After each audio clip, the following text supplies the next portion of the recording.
Bonjour à tous. Aujourd'hui, on va présenter le jeu du Kanban avec mon équipe Pire Mohamed Ahmed Anis, Ben Jafar Melik, Hamemi Anas et moi, Ahmed. Notre sommaire contient l'histoire, description du jeu, objectif du jeu, Get Kanban, futur Kanban, Tweak the Whip Game. En commençant par l'histoire, un Kanban, du japonais c'est étiquette, est une fiche cartonnée ou une étiquette ou simplement un emballage que l'on fixe sur les bacs ou les conteneurs de pièces dans une ligne d'assemblage ou une zone de stockage. Le terme désigne aussi la méthode de gestion de production en flux tendu, mise en œuvre à la fin des années 1950 dans les usines Toyota et consistant à asservir la production d'un poste en amont d'une chaîne de travail aux besoins exacts du poste en aval. L'ingénieur japonais Taishi Ohano on est considéré généralement comme l'inventeur. Pour la description du jeu, passer du flux poussé au flux tendu, c'est push et pull.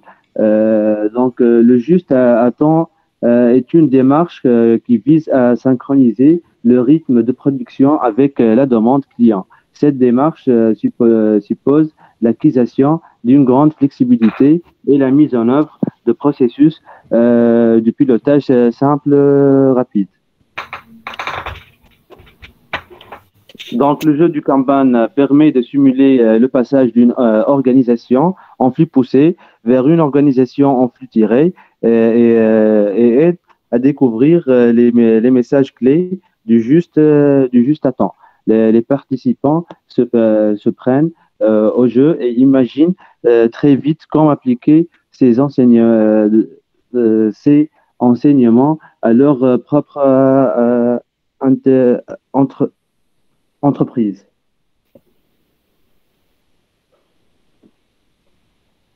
Pourquoi utiliser un jeu sur ce sujet? L'intérêt majeur de ce jeu réside dans l'aspect visuel de l'entreprise. On voit les stocks, les flux, la vitesse des flux. Les participants analysent rapidement la situation en flux poussé, puis comprennent et énoncent eux-mêmes les principes d'une gestion en flux tiré, flux tendu. Ils peuvent mettre en œuvre des solutions et visualiser de suite des bénéfices pour les bénéfices. Objectif du jeu, sont conférer aux participants à la responsabilité d'unité de production, leur faire sentir qu'il est difficile de livrer les clients à temps.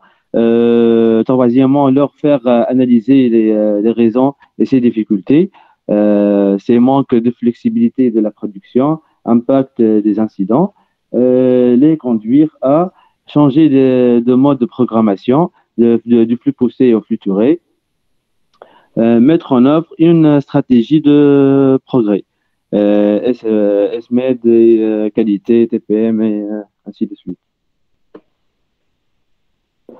Pour les concepts abordés, on a les stocks, les services clients, la qualité de la production, la fiabilité des fournisseurs, la prévision des ventes, durée de circulation d'un flux, méthode MRP, Kanban aussi, tableau de bord, les SMED, taille des lots, ordonnancement, les flux poussés et les flux tirés, équilibrage de charges et les capacités, taux d'utilisation des équipements et finalement les gestions du personnel. Pour le public de ce jeu, on a les employés, les encadrements et les étudiants bien sûr. Aucun presque nécessaire.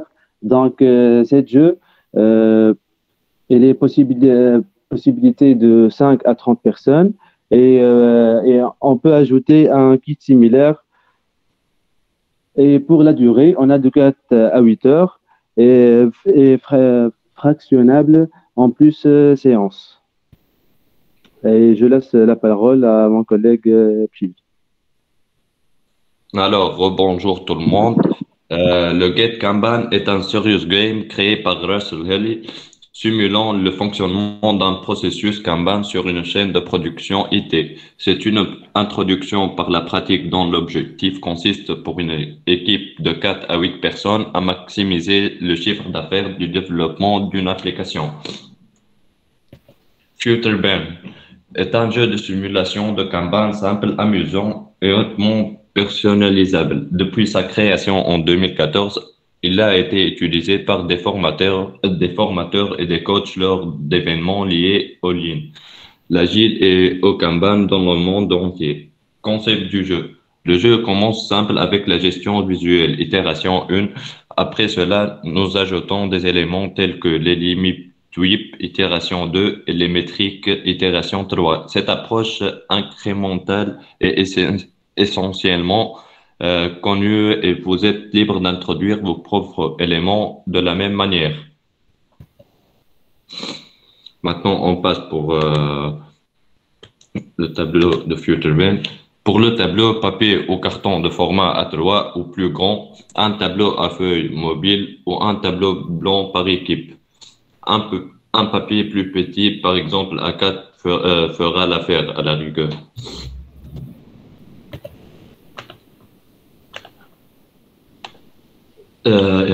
Entre l'itération 1 et 2, suivi d'un en voici un que j'ai préparé plus tôt.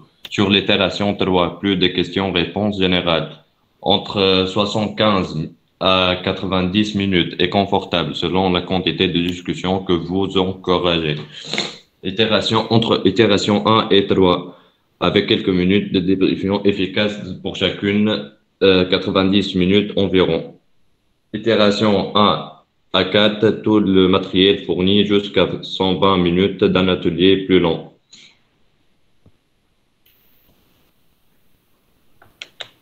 Maintenant, on passe pour le ball flow game and the ball point game. L'objectif du jeu ball point est de faire passer autant de balles que possible dans l'équipe en 2 minutes. Chaque balle doit être touchée au moins une fois par chaque membre de l'équipe et doit se terminer par la même personne avec qui il a commencé.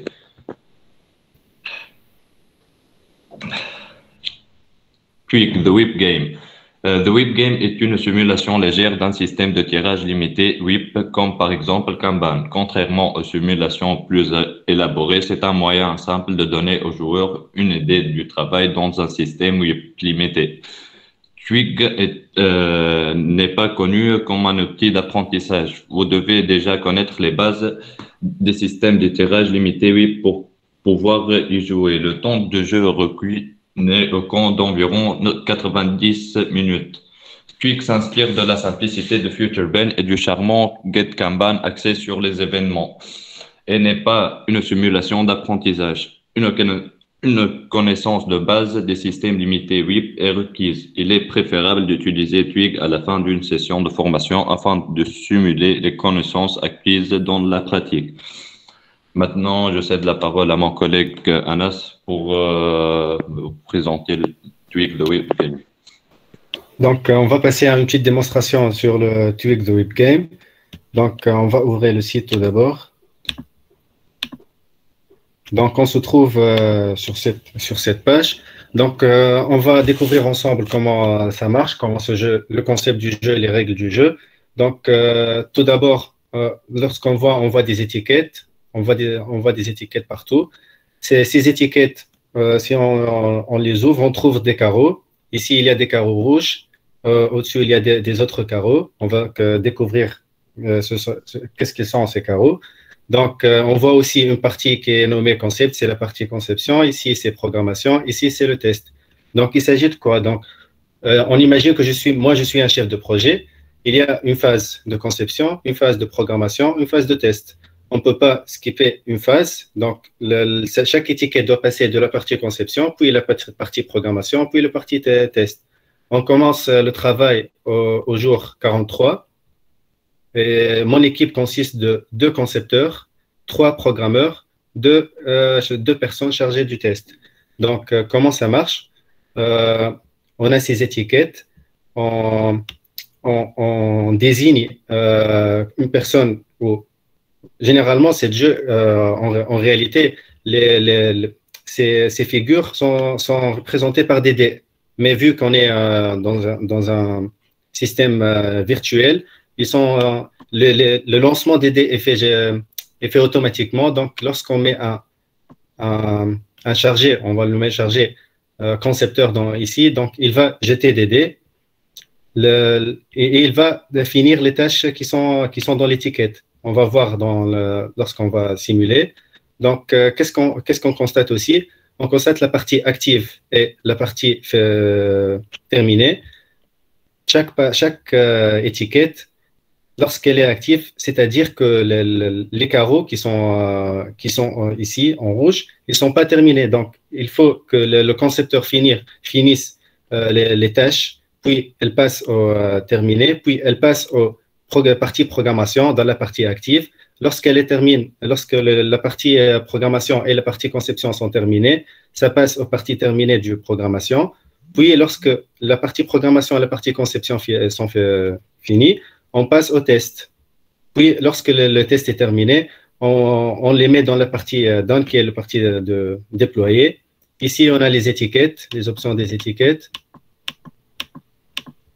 Donc, on constate tout d'abord qu'il y a une étiquette qui est déjà finie. On peut les mettre ici. Une autre chose, on a les WIP limits qui sont ici. On a ici le WIP limit C4, ici le WIP limit C6, ici le WIP limit C4. On peut les changer. Tout dépend de notre besoin. On peut mettre 4 ici, on peut mettre 7 ici. Donc, on va faire pour le WIP limit ici, c'est 4, 6 et 4. Le WIP limit, c'est quoi? C'est le nombre des étiquettes dans chaque partie. Ici, le WIP limit, c'est 4. Donc, on a besoin lorsqu'on commence le travail, on a besoin de 4 étiquettes ici, en combinaison entre la partie active et la partie qui est terminée. La même chose s'applique pour la partie programmation, la même chose pour la partie test. Donc, une petite simulation. Une autre règle, on peut, par exemple, pas forcément, on doit une personne du parti, un concepteur général. Un concepteur peut travailler dans la partie programmation et un programmeur peut travailler dans la partie conception. Mais la différence, c'est, comme j'ai dit tout à l'heure, c'est un lancer des dés. Donc, ici, si un concepteur va lancer des dés ici, donc la totalité des dés va être comptée ici, mais le programmeur, vu que ce n'est pas son spécialité, lorsqu'il lance des dés ici, la moitié va être comptée. Ici, le ticket rose qui est bloqué, c'est-à-dire le travail il est coincé. Donc, il faut résoudre le problème, puis on entame la finition du travail. Donc, on trouve ici aussi qu'on a une partie qui est terminée. On la dépose aux parties test. Vu que les tâches du partie conception sont terminées et la partie programmation sont terminées. Donc, ici, on a le WIP limit C4. Donc, on a besoin d'une autre étiquette. On distribue nos programmeurs et nos concepteurs tout au long des cartes. Ici, on peut mettre même 2. Ici, on peut mettre 1 pour finir. Ce travail est fait en équipe pour avoir plus d'idées sur prioriser les étiquettes, sur l'ordre. Pourquoi pas, on met 2 ici, on met 1 ici. C'est un jeu très interactif. Donc, lorsque j'ai mis mes travailleurs, on clique sur Begin Work. Lorsqu'on clique sur Begin Work, c'est un jour de travail. Comme on voit ici, un jour de travail. Ici, dans la partie programmation, c'est 3 tâches qui sont finies. Ici, ils sont 2. Ici, on voit qu'elle est terminée. End of day 43. Donc, c'est ce message qui s'affiche dans l'écran, c'est un event card. Donc, on peut, au fil des jours, on trouve des event cards. Par exemple, on trouve un bug qui est passé. Donc, on doit un bug qui est passé et une autre étiquette qui va s'afficher ici. Donc, on doit prioriser ce bug pour, à la place des autres étiquettes pour comment dirais-je, pour plus de fluidité du travail, tout ça, pour ne pas être coincé. Pour débloquer. Oui. Donc, Oui, madame. on trouve ici qu'on a, dans la partie programmation, on a les deux étiquettes qui sont bloquées. Donc, on peut accélérer le déblocage des étiquettes ou on peut entamer les autres étiquettes. Donc, généralement, c'est ça le principe du jeu. Ici, dans Analytic, on peut voir on peut tracer l'histoire de chaque étiquette. Par exemple, c'est ici l'étiquette numéro D. On peut traquer le cycle time. Donc, c'est l'historique des étiquettes. Donc, généralement, c'est ça le principe du jeu. C'est un jeu simple, mais très, très, très efficace selon moi. Donc, je laisse la parole à mon collègue Melk. Le Kanban Pizza Game est un jeu créé par Agile. Le Pizza Game est un serious game dans lequel nous mettons en pratique l'industrialisation du métier de pizzaiolo. L'idée consiste à mettre en place un Kanban matérialisant le processus métier du pizzaiolo avec quelques contraintes données.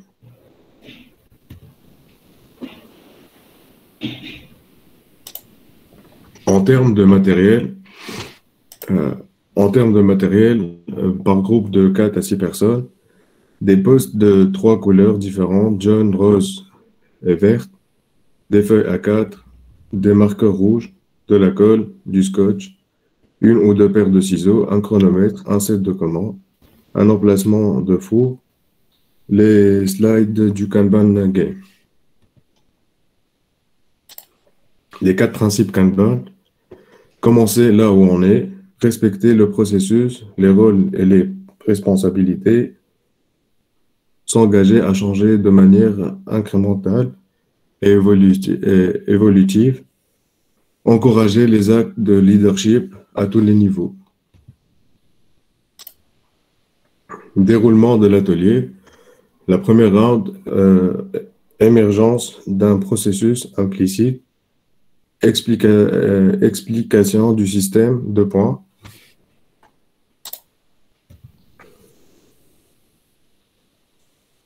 Les 6 pratiques Kanban: visualiser les flux, limiter le travail en cours, mesurer et gérer les flux, rendre les règles du processus explicites, implanter des boucles de feedback, s'améliorer en collaboration.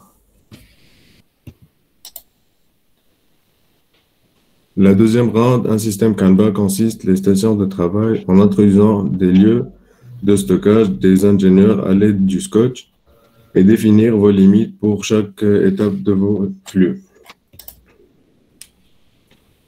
La troisième round a pour objectif d'ajouter un peu de complexité au jeu en introduisant des commandes clients et surtout une nouvelle pizza.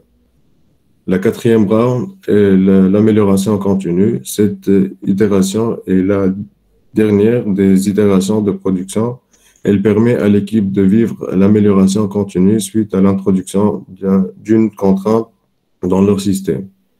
La théorie de contrainte est mise en œuvre selon 5 étapes: identifier la contrainte, exploiter la contrainte, subordonner le système à la contrainte ou enlever la performance de la contrainte.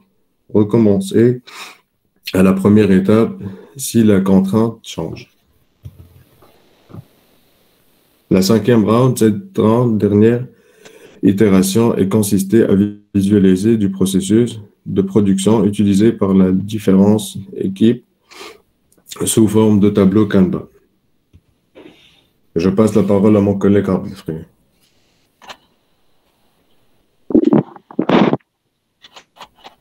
Donc, Kanban, il s'agit d'un début de management visuel prenant vie au sein d'une équipe auquel agissent une ramification de multiples systèmes Kanban améliorant les flux de toute l'entreprise, de tous les services, RH, commercial, communication, etc., Donc, Kanban consiste à une approche protéiforme, applicable partout, où le travail se pilote au fil de l'eau, en flux, avec un contexte incertain, des changements de priorité, par exemple, rendant les décisions difficiles au quotidien.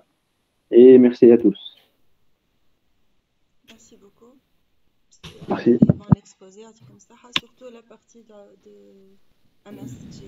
J'ai beaucoup apprécié ce que tu as présenté, Anas. Vous avez tous bien présenté, mais surtout la façon d'expliquer. Traja la présentation, s'il te plaît. Surtout la façon de présenter Anas, c'était très très fluide.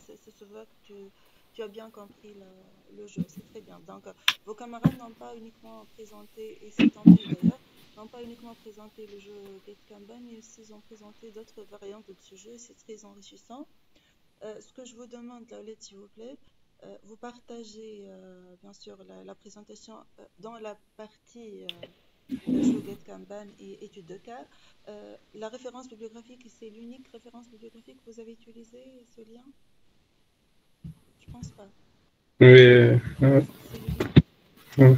C'est l'unique. مش كان هو. Non, madame, c'est pas le seul. Les références bibliographiques, s'il vous plaît. Toutes les références bibliographiques. Ou Anas dit de mettre le lien pour le jeu en ligne. D'accord. D'accord. D'accord. D'accord. D'accord, madame. Les références bibliographiques. تنسيوهمش. خاطر l'objectif نعطيو un avant-goût et نكملوا on cherche entre temps. D'accord. Donc les références bibliographiques, Lien du jeu. le lien pour le tweak. Ou la première partie dit de speech. La première partie, vous étiez en train de lire et c'était enrichissant sur le Kanban. Oui, je sais je crois. Les calmes là, il fallait Bchirou, Abdelrahman. Oui, l'histoire est. Avec le speech. Certainement عندكم خاطر ظاهر اللي يمكن تقرا مش مشكله انكم تقرا بيكون عندكم لقطنا مدام لو ماكسيموم احنا على القرايه. اي نعرف اما قلت لك سي ريش معناتها باين نعطيوه للكاميرا دوسي داكوغ. D'accord, madame. ما ننساوش لي موديفيكاسيون هذوما وتبارطاجيو لي اليوم ولا غدا مش مشكل. لا بريزونطاسيون باوربوينت عايشك. واضح مدام. داكوغ. ربي مدام ابروبو المره اللي فاتت وقت حكينا على فازه نتاع النوت اللي يمكن تطلع غلطه. علي عاودت لي. قلنا لك مدام وقتها قينا نسيت يا اخي قلت لنا نورمالمون لا معناها يا اخي النوت